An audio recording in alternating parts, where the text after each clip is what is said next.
maji yango ya mecho inenitoka na huruma, kwa kuona watu wawili wanakabulana, mwingine naenda mwingine nabaki ya huruma juu ya safari. Safari, oh, safari, umeumiza moyo. Wende, wende ndugu, kisha masiku kwa nguvu ya Mola tutaonana tena.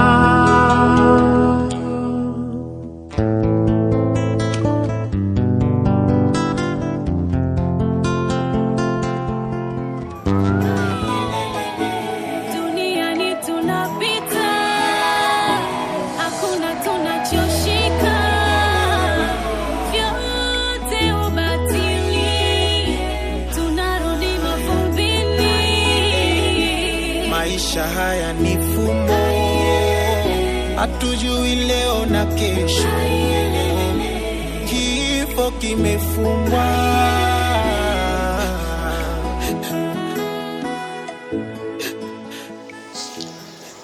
Huyu mtoto kisha kueleza miaka 12 akapatwa na magonjwa na ilimshika kwa nguvu, alitunzwa lakini mambo haikuendelea.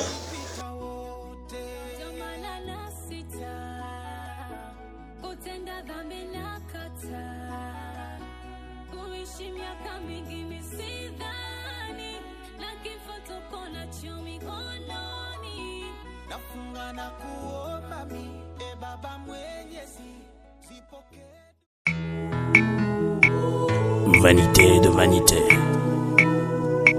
poursuit du vent. À combien sert-il à l'homme de tout gagner sur la terre et perdre son âme? Tout ce que tu peux faire pour ton corps un jour, ton corps te décevra. Comment? Nakosala nini pona nzoto na ngai, nasili kosala pe nalembi. Nakosala nini pona nzoto na ngai, nasili kosala pe nalembi. Nzoto yosengaki ngai elamba, nzoto napesaki yo. Nzoto yosengaki ngai masanga, nzoto napesaki yo. Nzoto yosengaki ngai boîte de nuit to bare, nakotisaki yo. Kasi lelo yo nzoto, nzoto okei na lilita, opesi ngata merci te na nyonso nasaleli yo.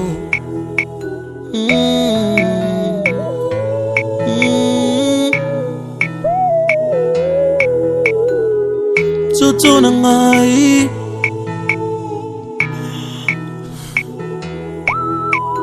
nzoto sengaki ngai basi ya pembe, ngai napesaki yo. Osengaki ngai ya mwindu ya mokuse ya molai, napesaki yo. Posa ya nzoto sengaki ngai, nzoto nasalelaki yo. Asi lelo yo nzoto, nzoto okei na lilita, opesi ngata merci te na nyonso nasaleli yo. Nzoto na ngai, nzoto na ngai, nzoto na ngai. Nzoto sengaki ngai diamba nzoto shimbok napesaki yo. Shishato bilamba mokuse, nzoto napesaki yo. Motoka ndenge na ndenge ya shere, mwa shere nzoto napesaki yo. Nzoto sengaki ngai kabelo nzoto napesaki yo. Unatenda sawasawa na kusudi lako, hauna mshauri, hauna mzuizi, unatenda sawasawa kutenda kwako, tunasema upewe sifa. Sababu ya ile tunaanza ibada hii, tunahitaji usimame kama Mungu aliyetualika. Na sababu ya ile katika mkutano huu tunakataa hewa ya mvua katika jina la Yesu Kristo aliye hai. Mazingira ambayo yanaruhusu mkutano wako ufanyike kwa amani ndiyo tunahitaji. Tunaomba hivi tukihitaji kwamba uwe nasi tangu mwanzo hadi tutakaporudi nyumbani katika uwezo wa jina la Yesu Kristo. Amen. Tutakuwa na wimbo wa namba 16 katika nyimbo za wokovu unaosema yoyote uonayo huku. Nitahitaji kwamba waimbaji wawe tayari kuimba pamoja nasi. Yoyote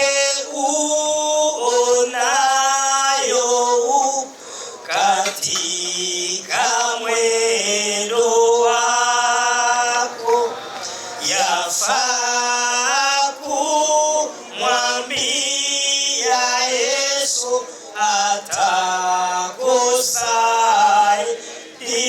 atakusaidia, kwa kuwa kila aombaye Mwokozi neema yake ataokoka na hatia na atamsifu Yesu. Ukichukiwa na wenzako na ukijaribiwa, Mwokozi yu karibu sana, maombi yasikia, kwa kuwa kila aombaye Mwokozi neema yake ataokoka na hatia na atamsifu Yesu. Ukiwa mwana mpotevu na mbali na babako, amani unakosa sasa, urudi kwake Yesu, kwa kuwa kila aombaye Mwokozi neema yake ataokoka na hatia na atamsifu Yesu. Ukiwa na makosa mengi na roho yako ngumu, neema yake ya kutosha utubu dhambi zako, kwa kuwa kila aombaye Mwokozi neema yake ataokoka na hatia na atamsifu Yesu. Nimekupendeza leo tuweze kusanyika mahali hapa kwa ajili ya kuomboleza. Neno la faraja linataka kuhubiriwa. Tunaomba Roho Mtakatifu aongoze mwenenaji na sisi ambao tutasikia neno hili liwe faraja kwetu. Kwa uwezo wa jina la Yesu Kristo naomba. Amen. Tunamkaribisha Papa Departev Kasao kufanya kazi hii.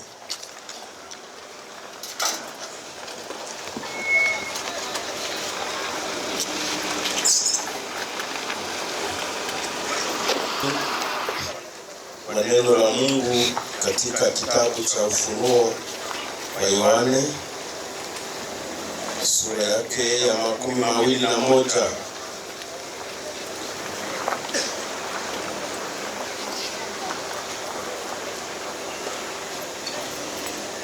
Ufunuo sura ya 21 tunasoma verse ya kwanza. Nikaona mbingu mpya na dunia mpya, kwa maana mbingu za kwanza na dunia ya kwanza zimekwisha kupita, wala hapana bahari tena. Amen.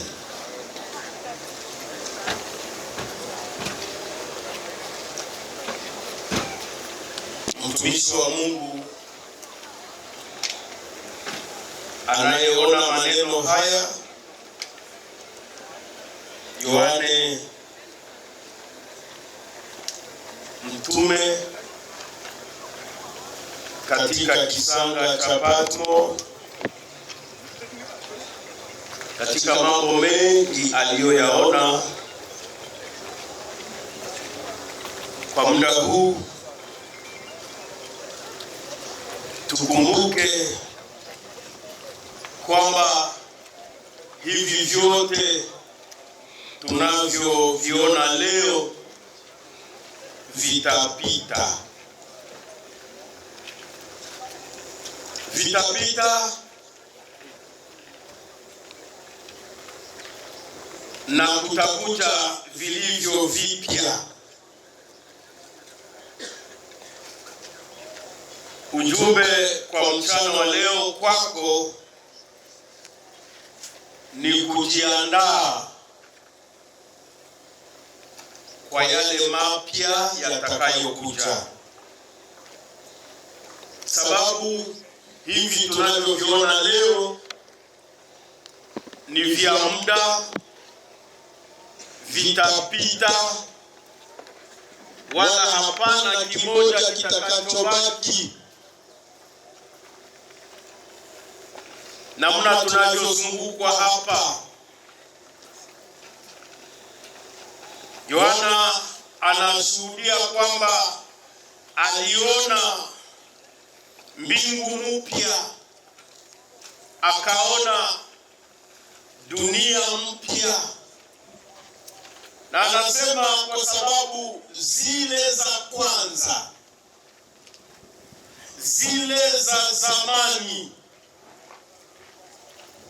tukiongea kwa lugha ya leo tutasema zile za leo, zile tunazoziona leo, vile tunavyoviona sasa, vilikuwa vimepita.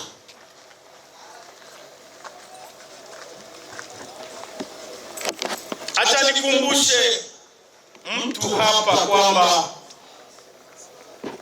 miili tunayo itapita, magari yatapita, pesa zitapita,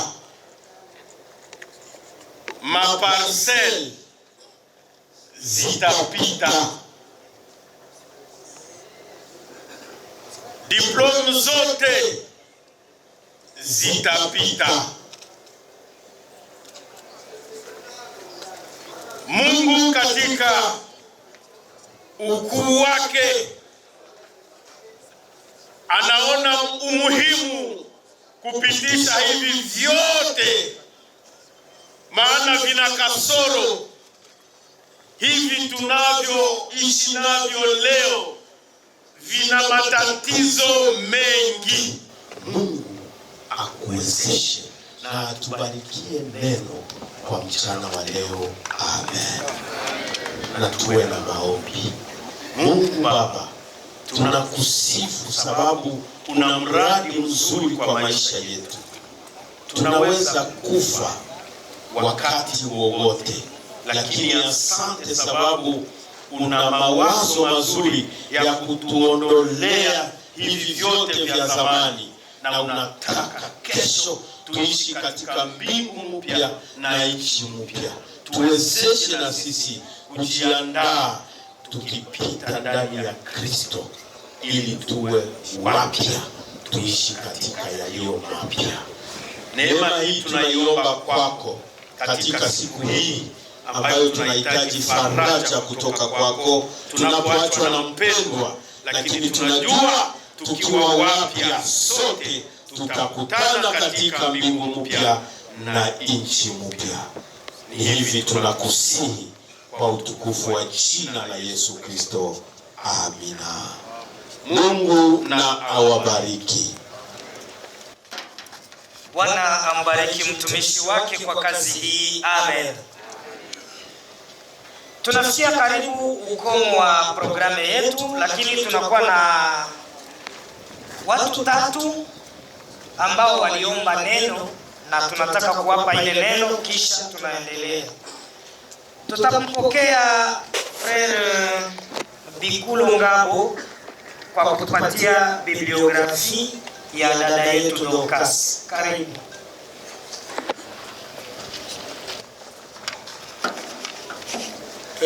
Mimi ni responsable wa famille Malengera. Huu mtoto ambao amegonjwa siku mingi, alizaliwa tarehe 1 mwezi wa kwanza 2000. Amegonjwa muda wa siku nyingi, na wakati amegonjwa anajideduza, basi kusoma kwake ikikuwa problem, na Mungu amemchunga mwa ile wakati yote. Baba yake amemtunzisha, jamaa imesaidia baba yake kumtunzisha, lakini ilipofika tarehe 17 Mungu amemwachia maisha na amekufa. Sasa huyu mtoto anafatishwa na wengine watoto ambao wamebakia. Ningependa wale watoto ambao bandugu yake bangefika hapa mubaone.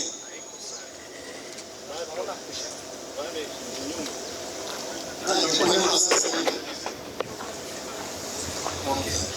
Alors, nikusema hivi, mtoto amegonjwa siku nyingi, na mwa ile magonjwa yake kumsomesha haikuwezekana tena. Babake ameenda Uganda, huko amefanya kazi ya kutunza mtoto, lakini Mungu amesema no, wakati wake imefika. Kwa ile tarehe 17 mtoto ametuacha.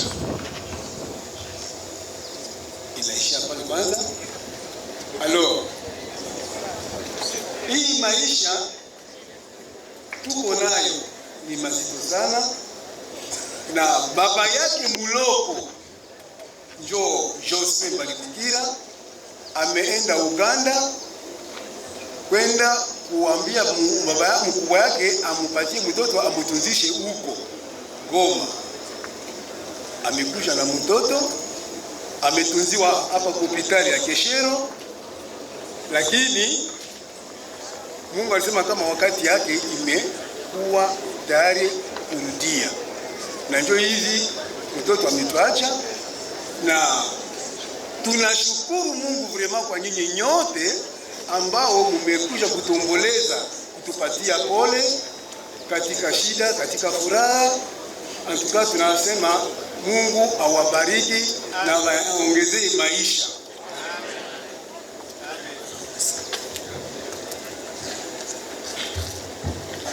Asante kwa bibliografi ambayo tumepata.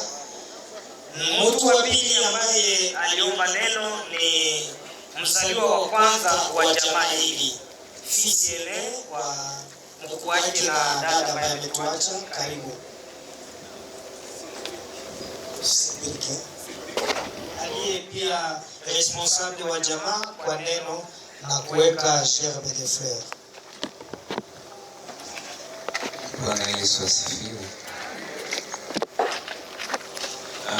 Tunasimama hapa kushukuru Mungu na kwanza kwa yote ambayo amefanya kwetu. Sababu Biblia inasema tushukuru Mungu kwa kila jambo. Na sisi tunashukuru Mungu kwa yote. Neno ya pili, tunashukuru familia yote kisi na jijua. Sana tunashukuru Papa Joseph. Mungu wa mbinguni ambariki. Hatutakosa shukuru kwa mama yetu wote, kwa mama wako wote. Mungu awabariki sana juu ya mama Francine Jospin. Mungu ambariki sana. Hatutakosa shukuru wa shangazi wote sana. Tutasahau kusema merci kwa shangazi Zina. Ukilio ya mama alikuwa iko alishimama.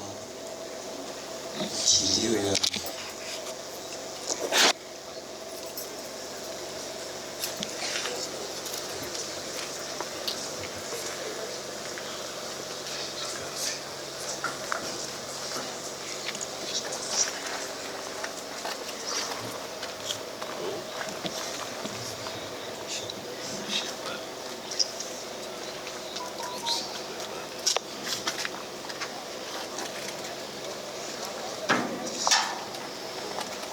Bwana asifiwe. Haleluya. Amen. Basi mtakomprendre huu ni muda mzito, lakini tunashukuru kwa shukrani za watoto. Hapa sawa responsable wa famille, grand frère Reverend David hakufika. Wakati habari ilitoka ya msiba, watu walimwandika pale kwake na akakosa namna ya kutoka. Ni kusema waliorganize pia kilio Kampala, na wako wanafuata hii yote tuko tunafanya hapa sasa.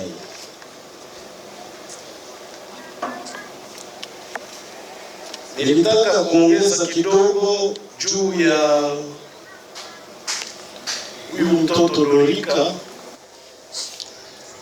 Huyu mtoto alikuwa mwanafunzi, lakini kisha kueleza miaka 12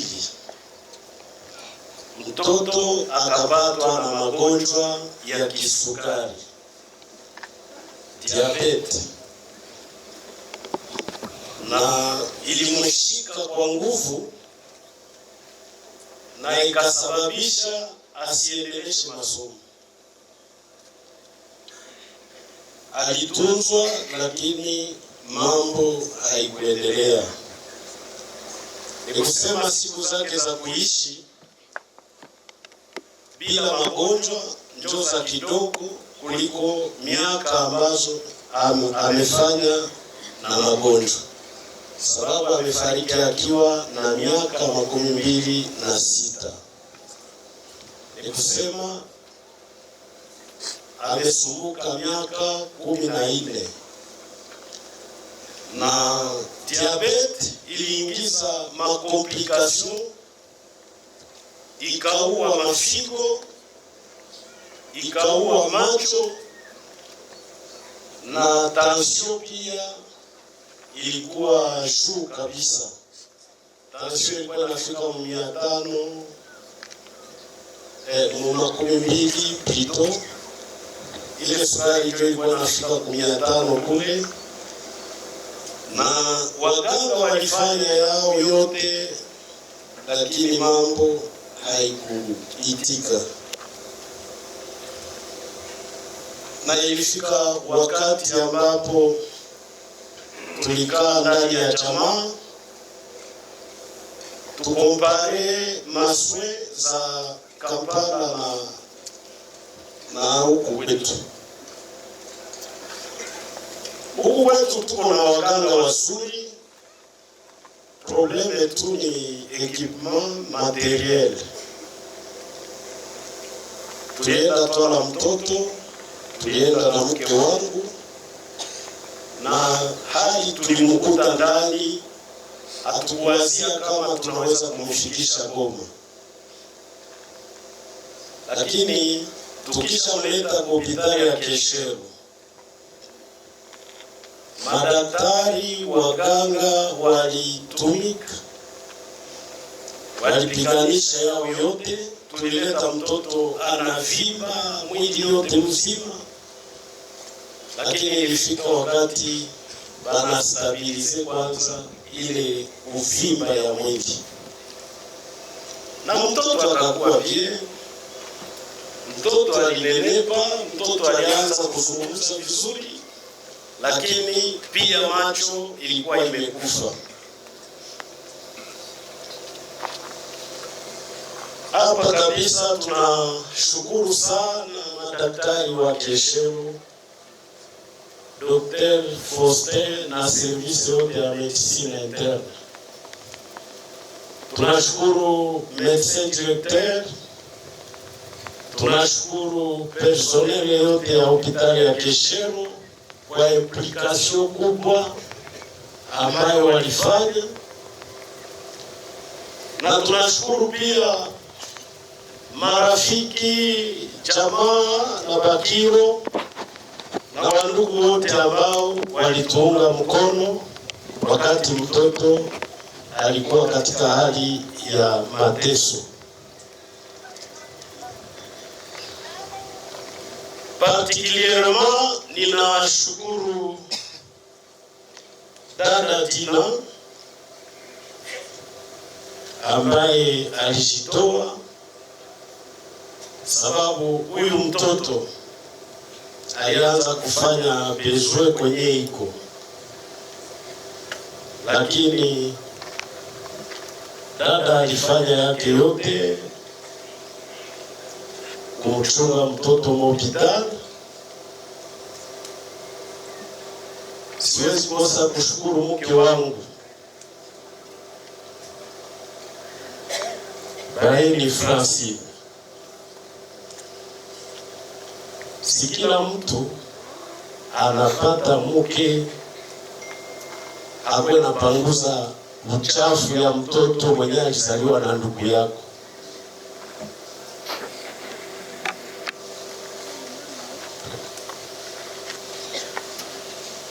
Mungu ambariki sana.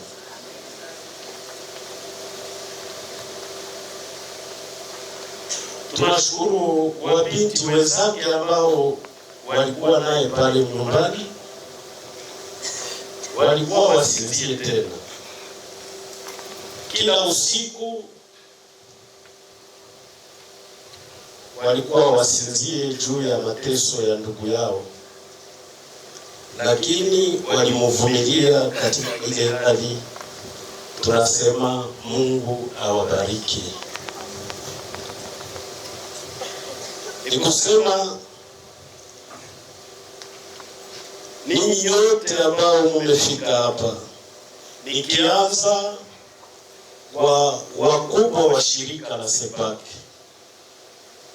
wako represente na délégué provincial, délégué régional na kamati yake yote. Tunashukuru pia president wa district na kamati yake yote. Tunashukuru wachungaji wote ambao wako mahali hapa. Tunashukuru wazee wa makanisa mbalimbali. Hatuwezi kosa kushukuru kanisa ambalo ninaongoza, kanisa la WTM Sepak Yerusalemu. Tangu tumepata hii shida, wamejiweka ndani ya kazi na wamejitoa sana. Baraza yote ya Yerusalemu pamoja na Wakristo wote kwa ujumla, Mungu awabariki. Na kila mmoja ajisikie kwamba tuna moyo wa furaha kuona muko karibu yetu. Mumetusindikiza na tungali pamoja, na ninaamini tutafikisha seremoni hii mwisho sote tukiwa pamoja. Bwana aendelee kuwatendea mema nyote. Amen. Tunataka kutoa gerbe de fleur na itakuwa mara moja kuona koro ya watoto, labda wengine watafuata, na tuko tunaenda fasi ya kuweka mwili.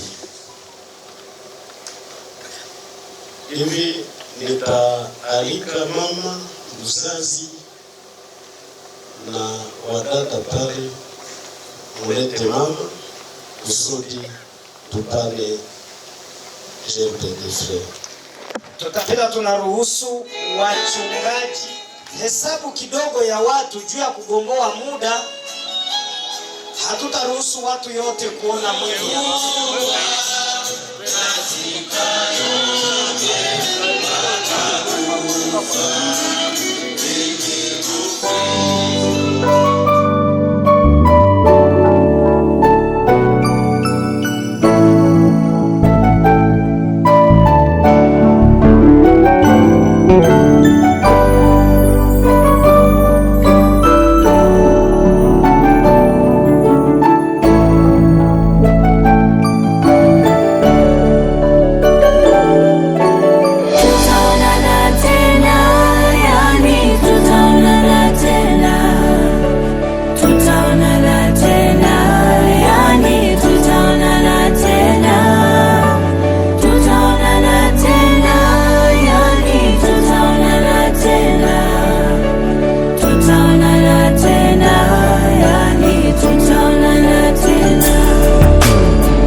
Safari umeimaliza salama, Bwana ametwaa. Oh, oh, bai rafiki, maisha ya duniani sitokuona, ila nashukuru Mungu japo na machozi haya yote yako na sababu, basi tutaonana, ila nashukuru Mungu japo na machozi haya yote yako na sababu, basi tutaonana.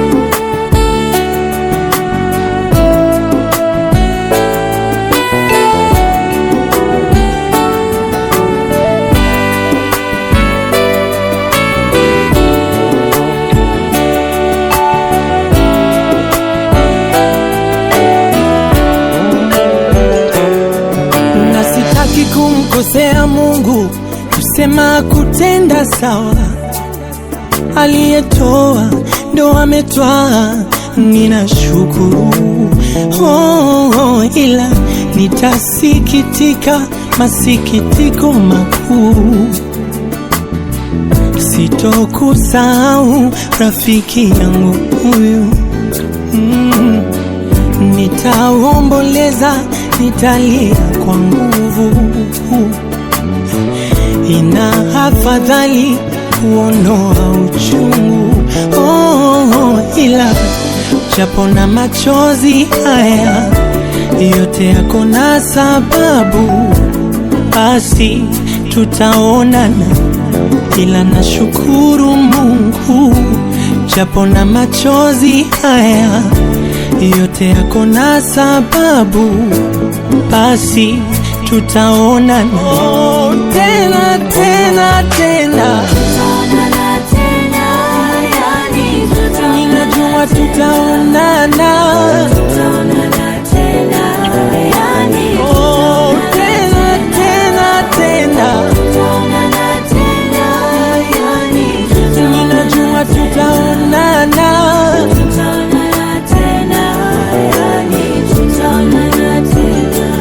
Nenda rafiki, ukijua tunakupenda. Nenda rafiki, hatutaki kuagana. Nenda rafiki, wewe mtu wa maana. Oh rafiki, rafiki, rafiki.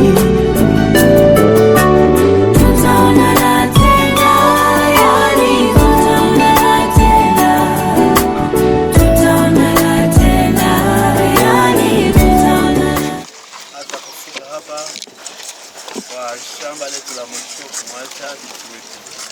Tunaomba Bwana uongozi wako na faraja yako kwa jina lako Yesu Kristo. Amen. Amen. Amen. Tutakuwa na wimbo wa kwanza kuongojea watu, namba 17 inasema kuna mji huko juu. Kuna mji huko juu umejengwa naye Mungu.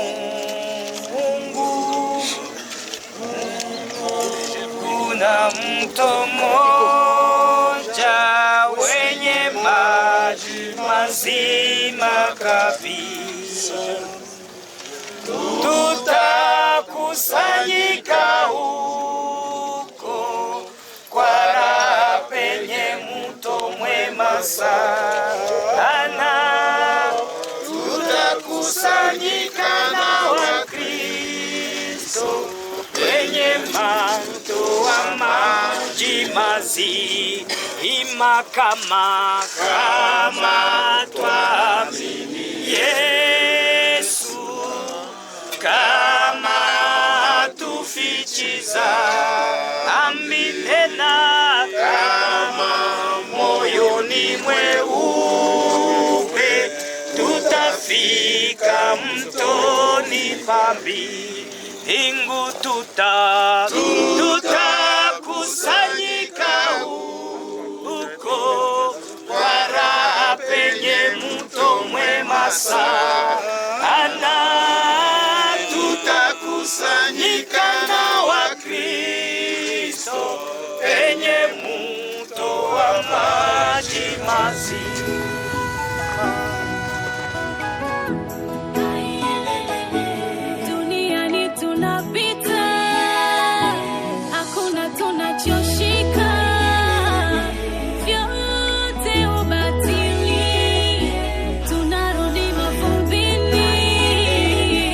Maisha haya ni fumo, hatujui leo na kesho.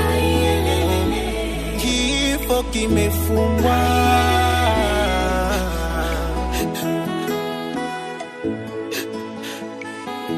Ndugu zangu, nisemayo ni haya, ya kuwa nyama na damu haziwezi kurithi ufalme wa Mungu, wala uharibifu kurithi kutoharibika.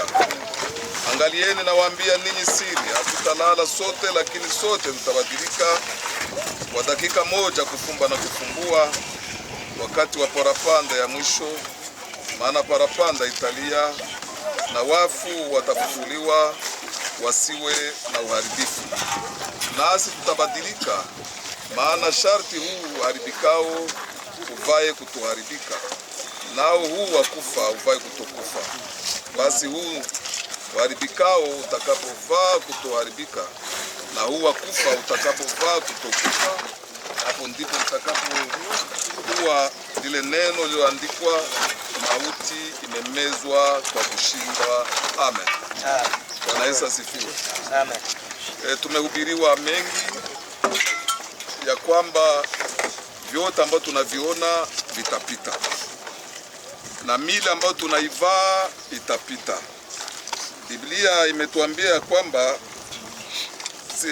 hii mili ambayo tunaivaa ni mili ya kuharibika.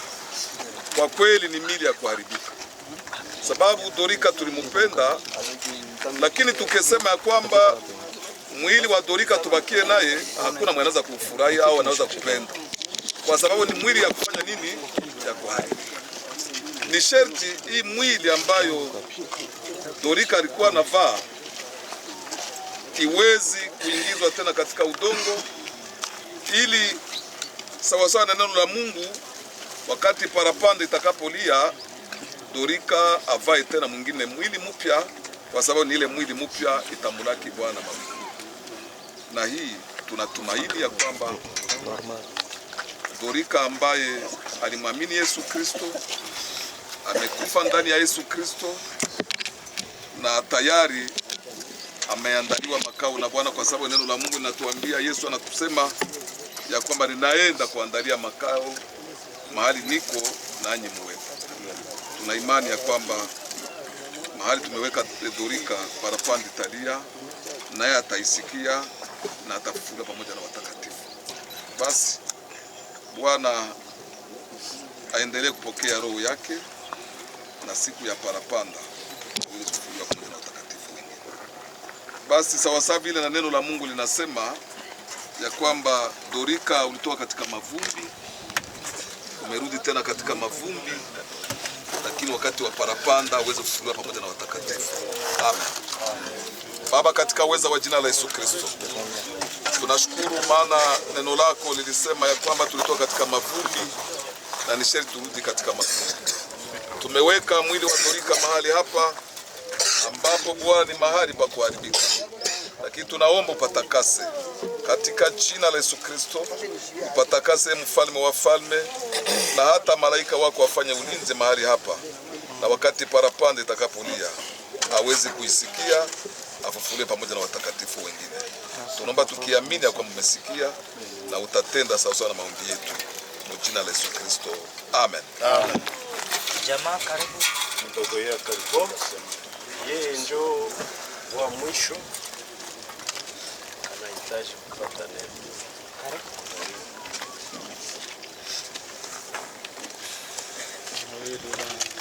Usisogelee sana shida.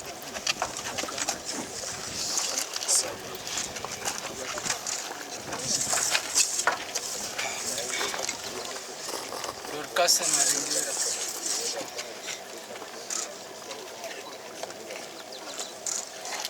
Umekuwa mkubwa mwema kwangu.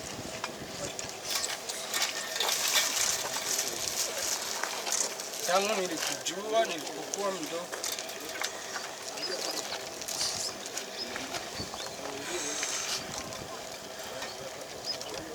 Muda mgumu,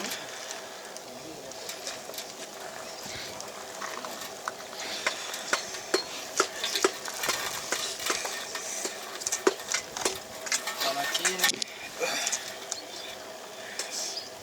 siku ya leo nimekuja kulaga mwili wako. Nilikuwa Kampala ukiniambia nataka unione. Nilikuja ila sikujua kama ndio itakuwa mwisho kuona tena. Nilikuona ukiniambia nisiogope, kila kitu kitakuwa sawa, ila sikujua kama ulimaanisha kitakuwa sawa namna hii. Moyo wangu inajaa huzuni tena inajaa furaha kuona kama umekufa kama Mkristo, na naamini siku moja tutaonana kule mbinguni.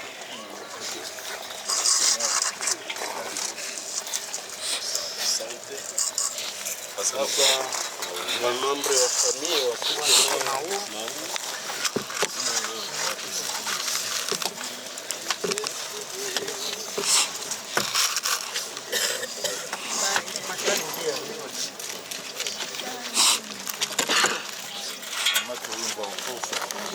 ukae nami, giza inafika, usiniache Mungu na kuomba, unayejua udhaifu wangu, nategemea wewe, kae nami.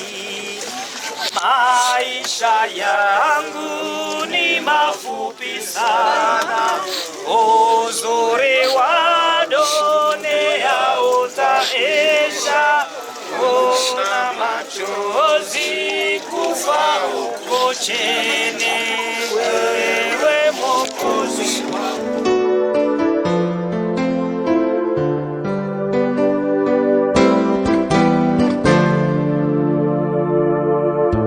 Maji yangu yamecho inenitoka na huruma, kwa kuona watu wawili wanakabulana, mwingine naenda, mwingine nabaki ya huruma juu ya safari. Safari, oh, safari, umeumiza moyo. Wende, wende ndugu, kisha masiku kwa nguvu ya Mola tutaonana tena.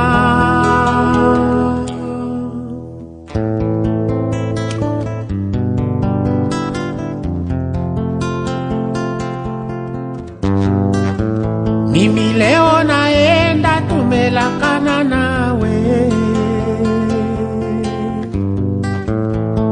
nikishafika takutumia mukanda kwa kujulisha minefika buzima. Safari, safari, safari, umeumiza moyo. Wende, wende ndugu, kisha masiku kwa nguvu ya Mola tutaonana tena.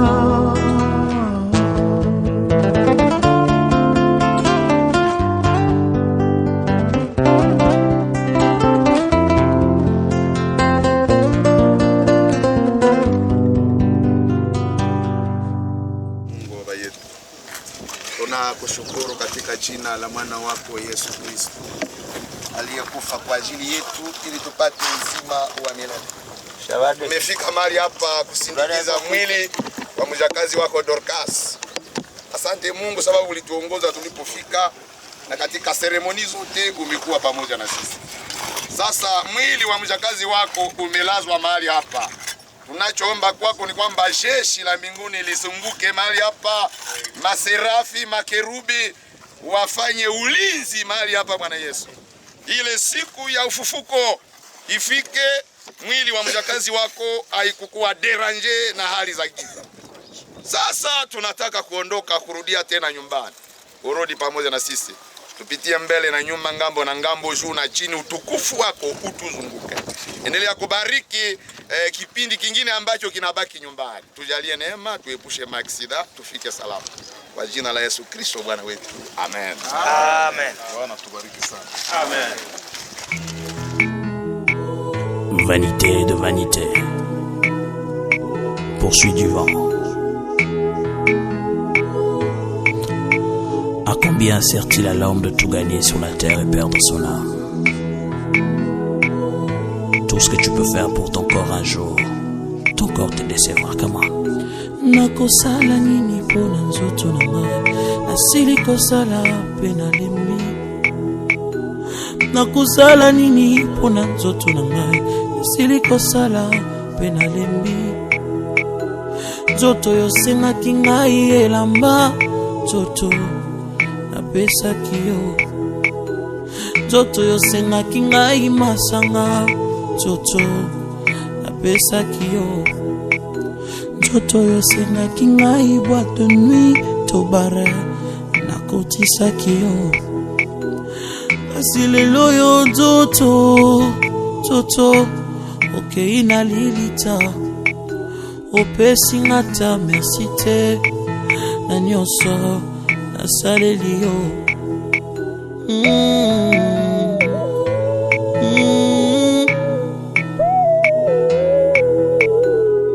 Nzoto na ngai,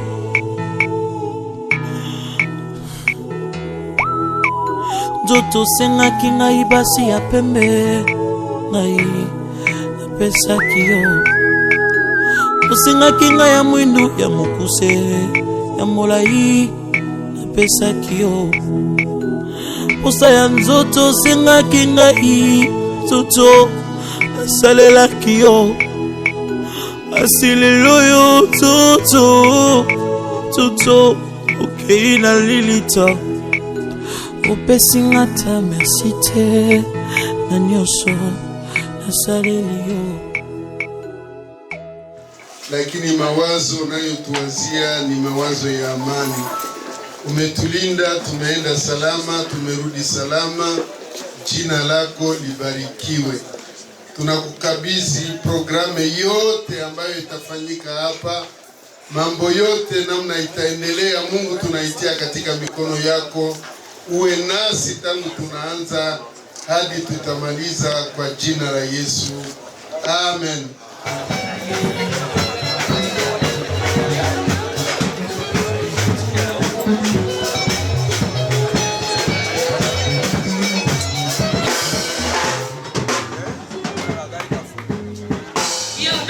Alikuwa mwenye heshima kuliko ndugu zake. Yabesi alikuwa mwenye heshima kuliko ndugu zake. Naye mama yake alimuita jina Yabesi kwa sababu alimzaa kwa huzuni. Naye mama yake alimuita jina Yabesi kwa sababu alimzaa kwa huzuni. Naye mama yake alimuita jina Yabesi kwa sababu alimzaa kwa huzuni.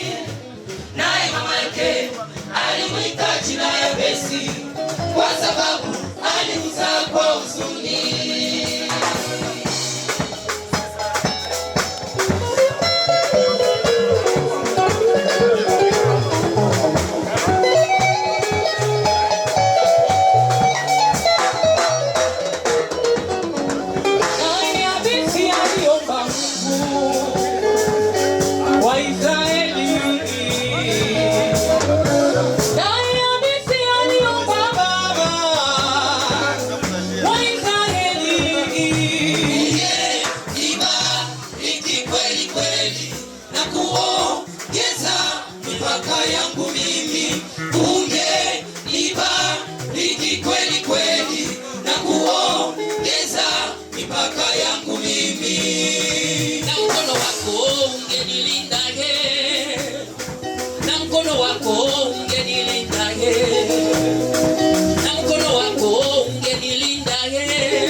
haitakupata, hata 10,000 karibu yako, hasara hiyo haitakupata.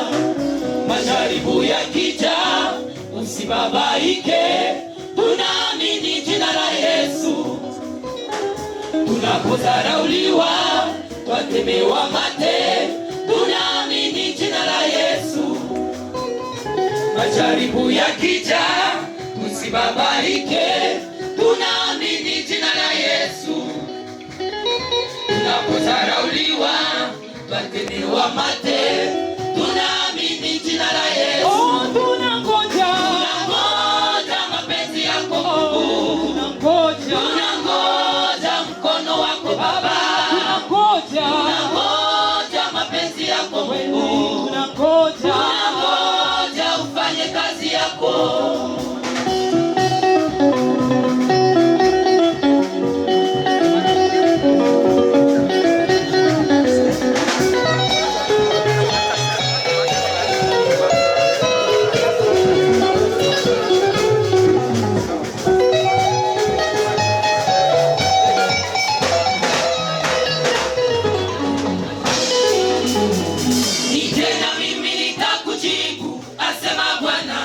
Nitakuonesha mambo makubwa yaliyo magumu. Tena mimi nitakujibu, asema Bwana. Nitakuonesha mambo makubwa usiyoyajua. Tena mimi nitakujibu, asema Bwana. Nitakuonesha mambo makubwa yaliyo magumu. Tena mimi nitakujibu, asema Bwana. Nitakuonesha mambo makubwa usiyoyajua.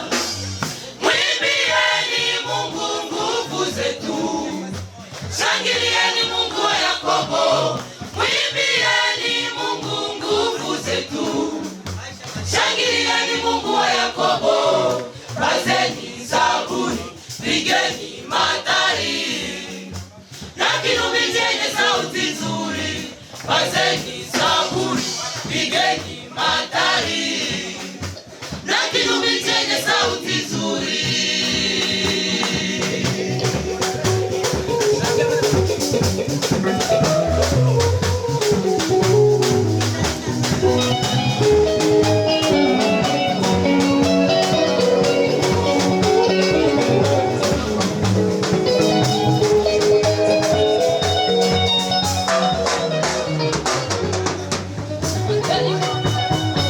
Mataifa wanasema hatuna Mungu, wanaonesha madharau kutuchekelea. Mataifa wanasema Mungu wetu yupi, wanaonesha madharau kutuchekelea.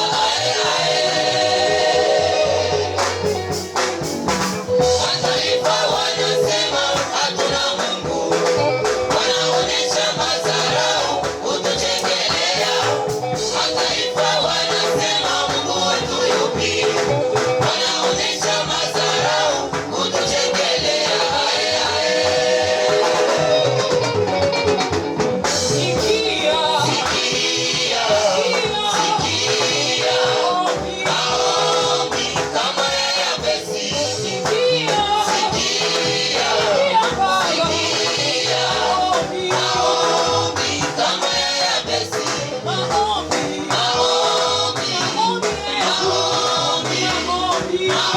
yetu kama ya Yabesi.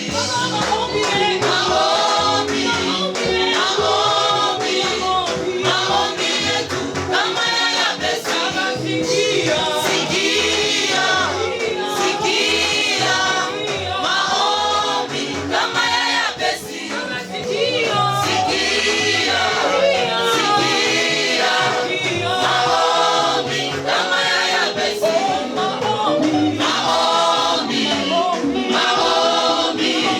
Maombi yetu kama ya Yabesi.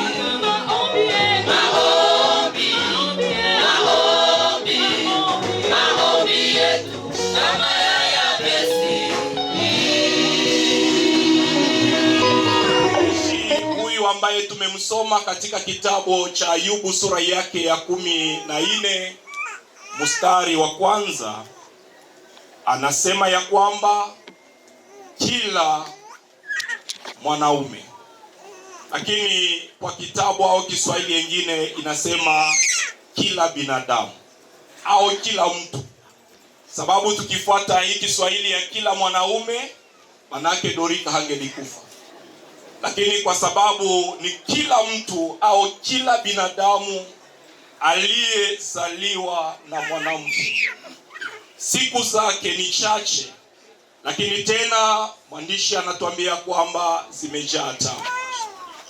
Huyu Ayubu anapozungumza hivi ni kulingana na experience ya maisha yake, kwa sababu sote tunajua namna gani Ayubu alikuwa mcha Mungu, na katika kumcha Mungu ilifika wakati ambapo Ayubu alijaribiwa, alipata mateso mengi. Waimbaji wanasema Ayubu alipata mateso mengi, na haya mateso yalimleta Ayubu kuweza kufikia kusema maneno haya ya kwamba siku za binadamu ni chache, lakini pia zimejaa taabu.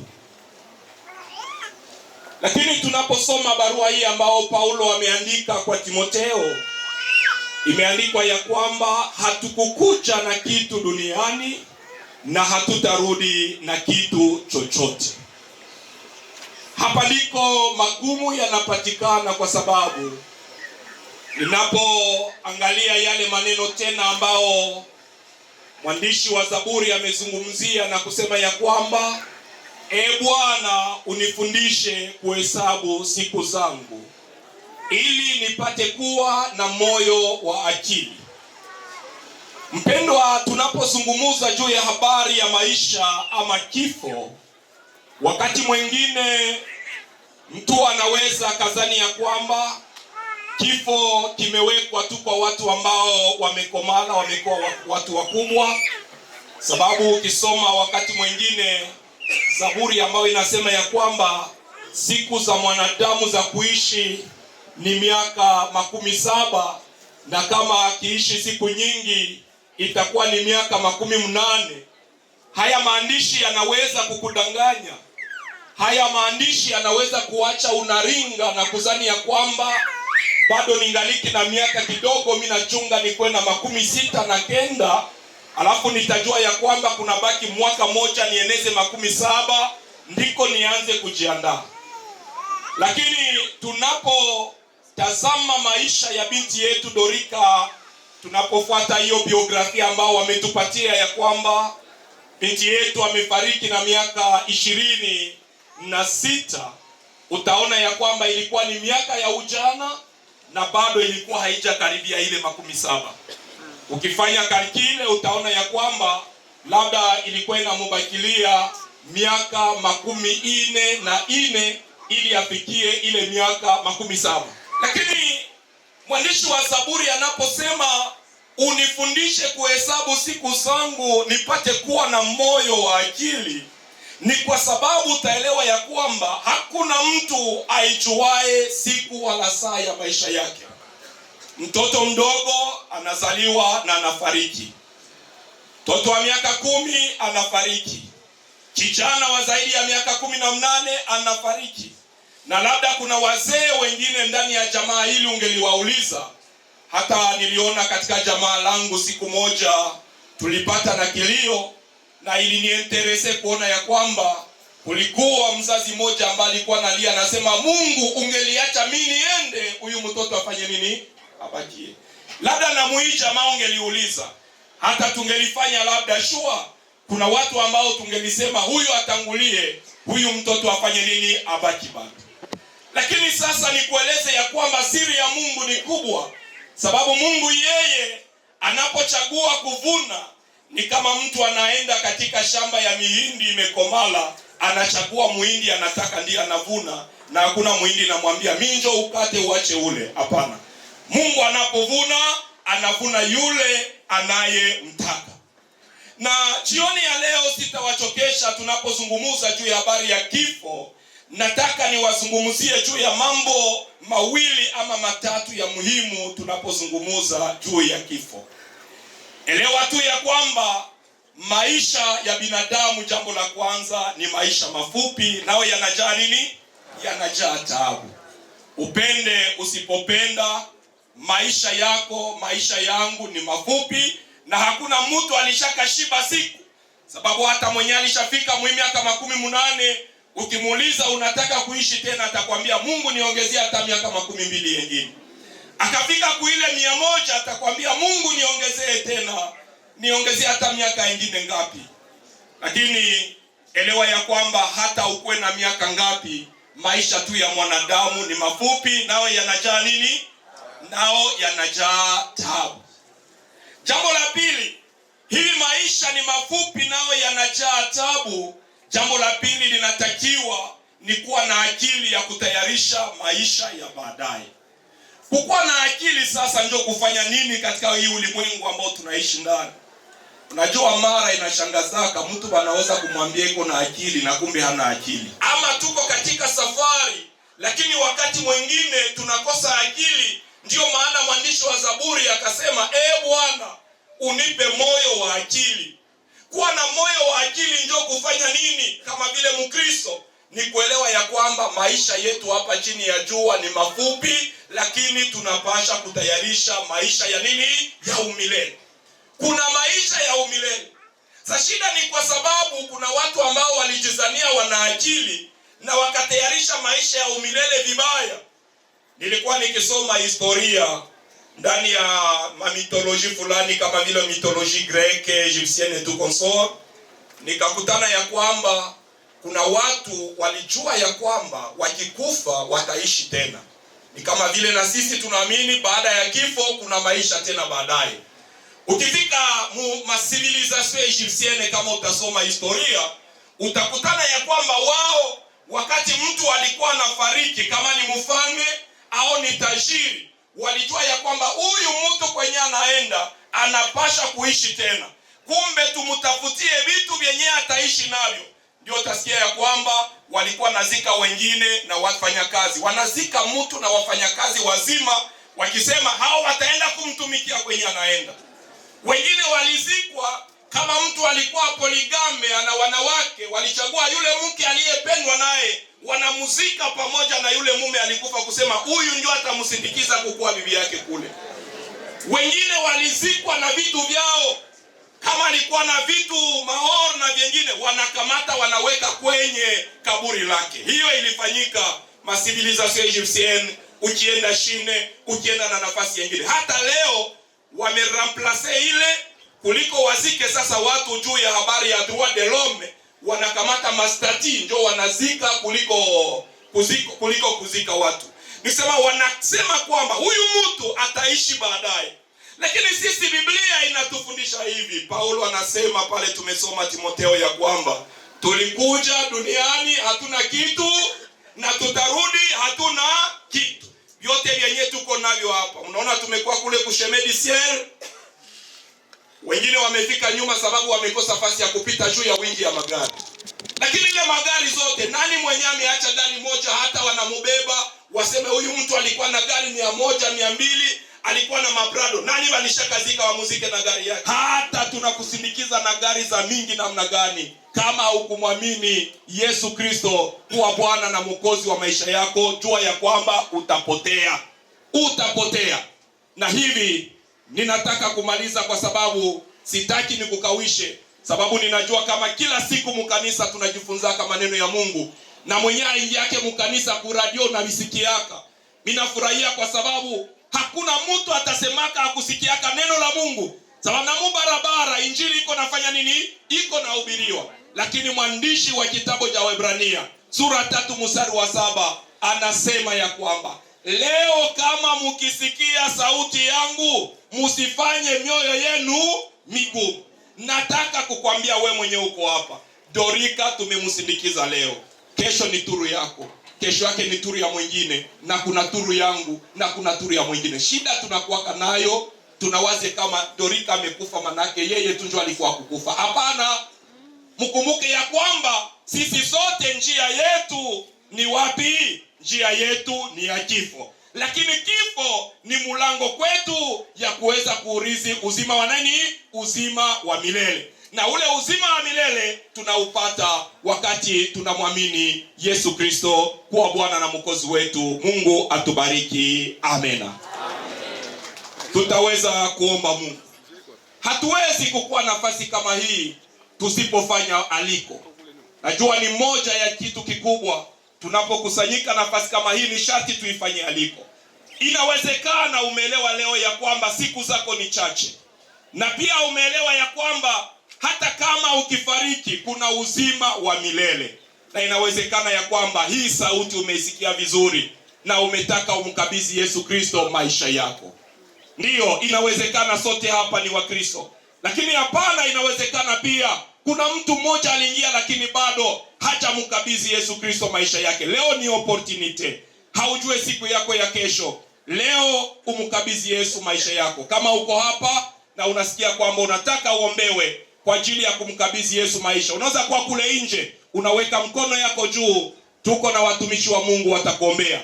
Kama uko ndani, weka mkono yako juu, twende haraka. Kama ni kule nje kuna mtu amesikia sauti hii imegonga ndani ya moyo wake, usifanye moyo wako mgumu, weka mkono juu. Kama mtu yuko kule nje ama huku ndani,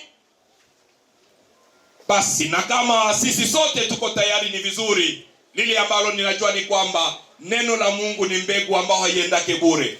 Hata hii sauti imefikia watu hata ndani ya maparsele zao, na ninajua ya kwamba ni mbegu ambayo imepandwa na itazaa matunda. Mungu atubariki. Amena. Tuache mchungaji wetu Vera Banyene kuweza kuomba Mungu. Karibu mchungaji. Baba Mungu, tunasema asante kwa ujumbe ambao umetutumia leo. Sikukuu ya leo ni wewe uliandaa. Sikukuu kwa sababu umevuna binti yetu Dorcas Malengera ambaye alikuwa shujaa katika imani. Na kwa njia hii umependa kutuzungumuza pia na kutukumbusha dunia tunamoishi ni kwa muda mchache, tena muda wa shida, na vyote tunavyo tutaviacha. Lakini asante kwa sababu wanaokufa ndani ya Yesu Kristo, neno lako linaahidi wanapumzika, wanaishi milele pamoja na wewe. Na hii ndiyo matumaini tunayo. Ndiyo maana neno hili ambalo tumelisikia lizame ndani ya mioyo yetu, na Roho Mtakatifu, mwalimu wa kweli, aendelee kutufundisha ili tupate akili ya kutembea katika njia zako. Tunabariki mwalimu wetu, na neno hili lilete faraja na matumaini kwa mkutano mzima. Katika jina la Yesu Kristo tuwaomba. Amen. Amen. Bwana Yesu asifiwe. Amen. Tuseme nini kwa neno la Mungu? Asante sana mtumishi wa Mungu, Bwana kubariki. Watu wamesikia. Ninampenda Mungu sababu alifanya masikio ya kila mtu ibane kukichwa yake. Hakuna mwenye alifika hapa akasahau masikio. Kitu cha pili, Mungu hakukosa fasi ya kutoa mtu mshamaa ingi. Alipenda tu hapa juu anayua kama ule mwenye anahitaji hili neno. Sasa sikia habari hapa atafika. Haendake mkanisa, leo kanisa imemkuta. Mungu anamtafuta mtu, na ule mtu amepatikana. Roho Mtakatifu tashughulika naye hadi Kristo atampata. Jina la Bwana lipewe sifa. Nafikiri kufuatana na programu ambayo tunakuwa nayo tunatembea vizuri. Sina tena mengi ya kuongea, lakini hapa mimi ninasema asante kwako wewe uliyefika, na ninamwalika pia responsable wa jamaa baba mchungaji Jospin. Sasa nitampa neno ili apate kuweza kutoa neno ya familia na mambo mengine ya kufuata ni atayajua. Bwana tubariki. Amen. Bwana Yesu asifiwe. Hapa ni shukurani tu. Tunaendelea kutoa shukurani kwa watu wote ambao wameacha kazi zao na kutusindikiza katika jambo hili. Tuko na wachungaji, tuko na wazee wa makanisa, tuko na viongozi wa SSC,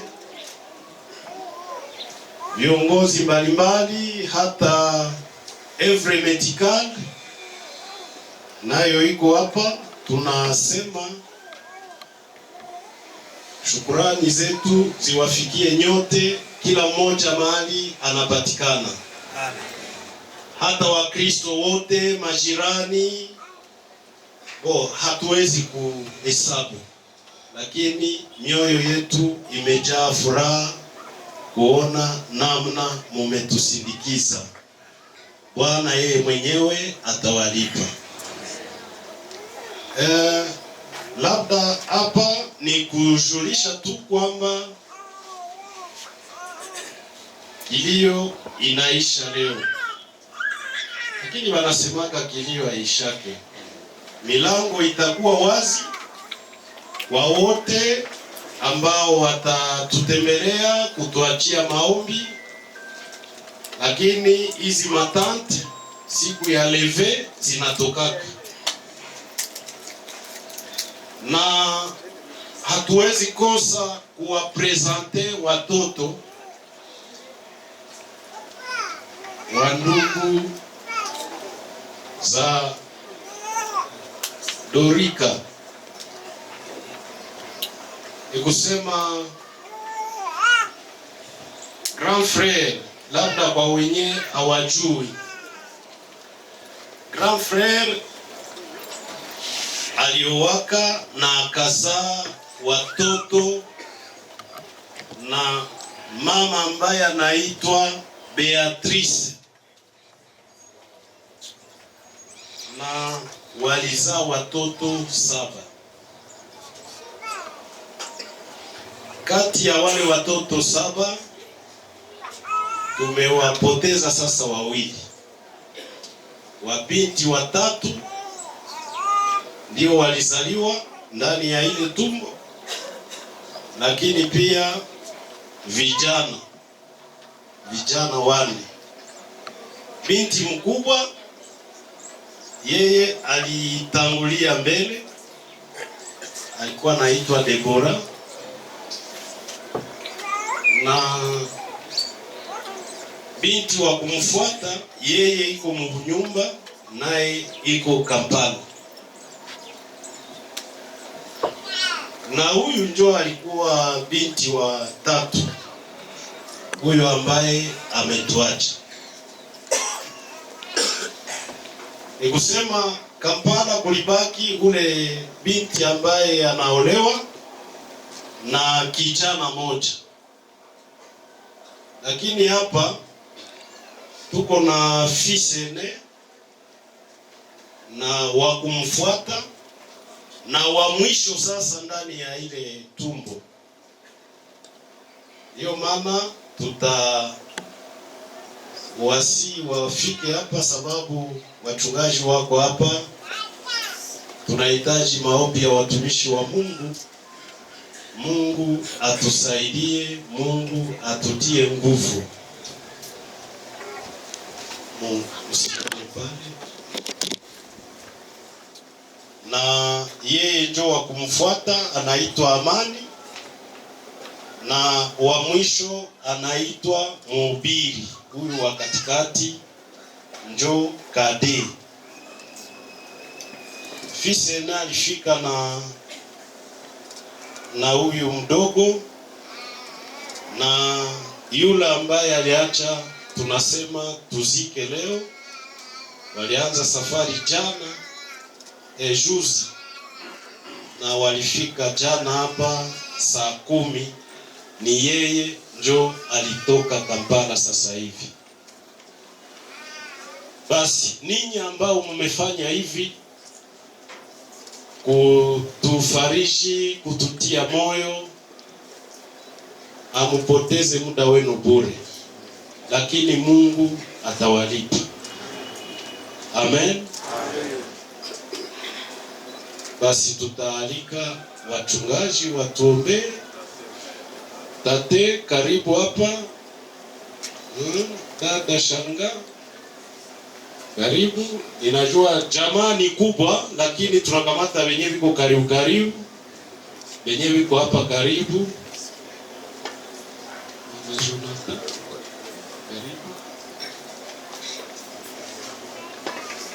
Tukisha pata maombi ya wachungaji, basi protokol itapata nafasi.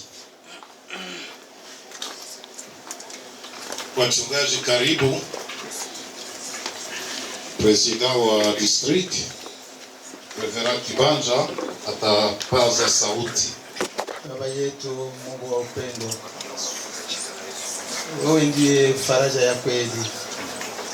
Tunakukabidhi jamaa hili ambao wameingia katika muda mzito, na hakuna wezaye kuwashika mkono kama si wewe Yesu Kristo. Wewe ulisema hautatuacha, utakuwa pamoja na sisi hata utimilifu wa dahari. Ona shimo kubwa ambalo wameingia katika jamaa hapa, na tunaomba wewe Bwana upate kuiziba. Bwana wa mabwana na Mungu wetu, tunaomba Bwana uwe msaada wa karibu kwa ajili ya jamaa la Malengera, kwa ajili ya watoto wake, kwa ajili ya jamaa lote, maana wewe ni faraja ya kweli na faraja yako ipungukie. Mwanadamu anaweza kufariji kwa muda mchache na naondoka, lakini wewe Bwana ukifariji mpaka kufa kwetu. Sababu ya ile Bwana yote ambayo huyu binti angalifanya kwa jamaa hili, naiweka kwa mikono yako. Pamoja na kutufariji, pamoja na kuwa pamoja na sisi, tunaomba msaada kutoka kwako. Kila mmoja ambaye amefika hapa umbariki na kumkubali. Neema yako na amani yako inatosha. Kwa jina la Yesu Kristo. Bwana uwe pamoja na jamaa hili. Amen. Asante. Ni profite kupresente mzee hapa.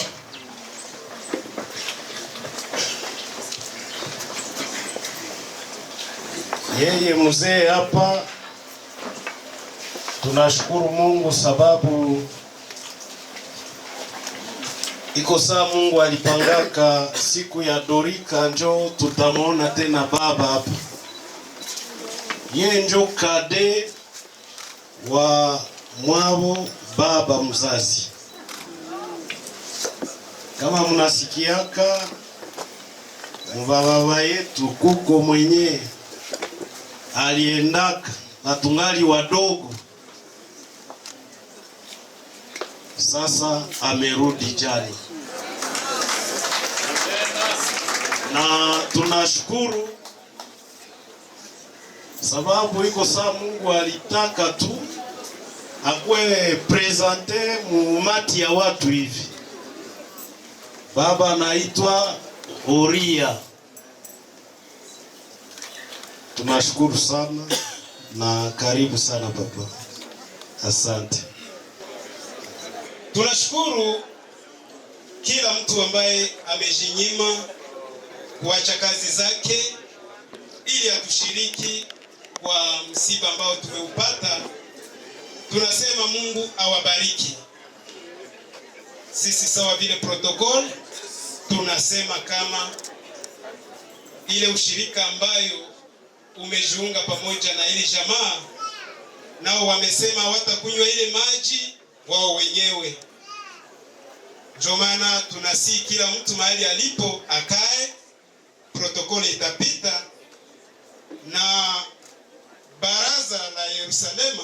Wazee wataongozwa na mzee Justin kwa kuweza kuoriente wachungaji mahali ambapo watakaa. Mungu awabariki. Asante.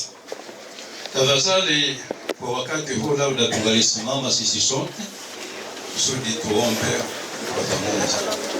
Mungu Baba wetu uliye katika mbingu, tunasema asante kwa sababu ya kazi zote zimetoka kufanyika na imetembea vizuri. Tunajua ya kwamba ulikuwa pamoja nasi. Tunaomba ili upate kutubariki zaidi na zaidi hata tunaweza kujua kuchunga neema ambayo tumepata, wakati tunaweza kuwa na maisha ya kuweza kukutana kwa sababu ya ushirika pamoja. Tunasema usifiwe sana, utulinde na uendelee kutubariki hata tunaweza kuendelea kubaki katika maisha ya pamoja. Tunataka kutawanyika. Tunajua ya kwamba wewe ni Mungu ambaye utaendelea kutusaidia hata tuchunge imani yetu. Baba, tunaomba sababu ya chakula ambayo inakuwa mbele yetu. Tunaiombea ili upate kuibariki na kuitakasa na ilete nguvu na afya kwa kila mmoja atakayeitumia. Tunaomba utukumbuke basi kwa hali ya kutawanyika, ili kila mmoja apate kufika salama nyumbani mwao. Asante kwa sababu Mungu unatukumbuka. Asante kwa yote umefanya kwetu, na kwa ile utaendelea kufanya zaidi na zaidi. Kwa hiyo pendo la Mungu Baba, amani ya Yesu Kristo na ushirika wa Roho Mtakatifu ufuatane na sisi sote tangu sasa na hata milele. Amen. Mungu awabariki. Amen.